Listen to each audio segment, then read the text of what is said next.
आप देख रहे हैं न्यूज नाउ 24/7 ताज़ा खबरों के लिए हमारे साथ बने रहें। प्रधानमंत्री श्री नरेंद्र मोदी ने असम के गोलाघाट में पॉलीप्रोपाइलीन संयंत्र की आधारशिला रखते हुए अपने संबोधन में कहा कि यह संयंत्र न केवल असम बल्कि पूरे पूर्वोत्तर क्षेत्र के औद्योगिक विकास और युवाओं के लिए नए अवसर प्रदान करेगा। उन्होंने कहा कि आज भारत विकास की दिशा में तेजी से आगे बढ़ रहा है और पूर्वोत्तर इस प्रगति का एक मजबूत स्तंभ बनेगा। प्रधानमंत्री ने कांग्रेस पर तीखा प्रहार करते हुए कहा कि कांग्रेस के लिए देशहित से बड़ा उसका वोट बैंक है। उन्होंने आरोप लगाया कि कांग्रेस ने हमेशा सत्ता की राजनीति के लिए देश की सुरक्षा और विकास की अनदेखी की है। मोदी ने कहा कि कांग्रेस अब देश विद्रोहियों और घुसपैठियों की रक्षक बन चुकी है। जब कांग्रेस सत्ता में थी तब उसने जानबूझकर अतिक्रमण को बढ़ावा दिया और आज उसकी इच्छा है कि भारत में हमेशा के लिए अतिक्रमण चलता रहे। प्रधानमंत्री ने कहा कि भाजपा सरकार ऐसी राजनीति नहीं करती बल्कि देशहित को सर्वोपरि रखकर काम करती है।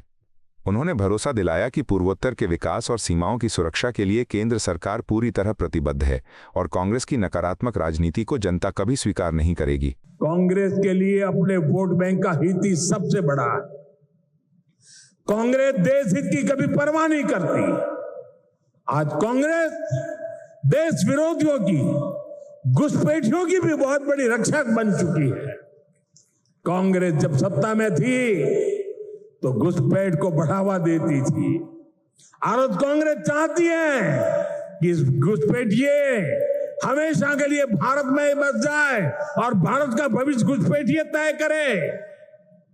एक समय में मंगलदोई ने असम की पहचान बचाने के लिए अवैध घुसपैठ के खिलाफ बहुत बड़ा आंदोलन देखा है, लेकिन पहले की कांग्रेस सरकार ने आप लोगों को इसकी भी सजा दी है, आपसे इसका बदला लिया है। कांग्रेस ने यहां जमीन पर अवैध कब्जे होने दिए, हमारे आस्था के स्थानों पर हमारे किसानों के, आदिवासियों के हक की जमीन पर डाका डाला।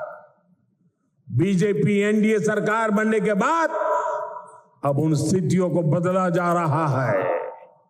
यहां के अवैध कब्जों को हटाया जा रहा है। हेमंता जी के नेतृत्व में असम में लाखों बीघा जमीन घुसपैठियों से मुक्त की जा चुकी है। दरांग जिले में भी बहुत बड़ी जमीन से कब्जा हटाया गया है। यहां गोरूखुंटी इलाके में कांग्रेस के समय घुसपैठियों का कब्जा था। आज वो जमीन वापस ले जा चुकी है। अब वहां किसानों के लिए गोरूखुंटी कृषि परियोजना चल रही है। वहां के नौजवान अब कृषि सैनिक बनकर खेती कर रहे हैं।